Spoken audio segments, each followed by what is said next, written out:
নির্বাচিত হয়েছে। দুইটা নির্বাচন, একটা হলো এই যে সংসদ নির্বাচন, 7টা নির্বাচনে কিন্তু খেলা দেওয়া হয়েছে মানুষে, ঠিক আছে?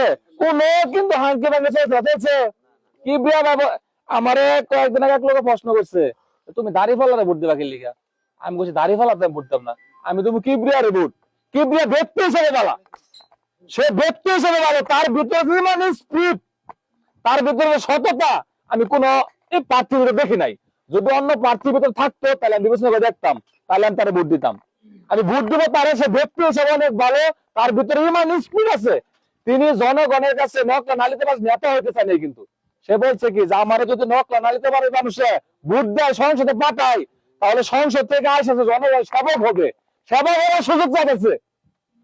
একদম সোজা কথা, সে সেবা করার সুযোগ পাচ্ছে। সে বলছে কি যে এমপি কিন্তু আমি না, এমপি নকলা নাইতে পারবে সবাই,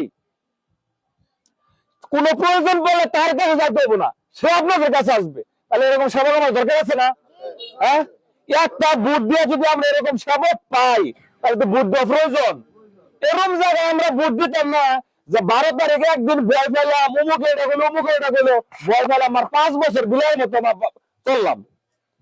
5 বছরের নির্ধারণ যদি একদিনেই, তাই ফয়সালা আমাদের এই দিনেই করতে হবো, 12 তারিখে করতে হবো, ভয় পাওয়ার কিছুই নাই।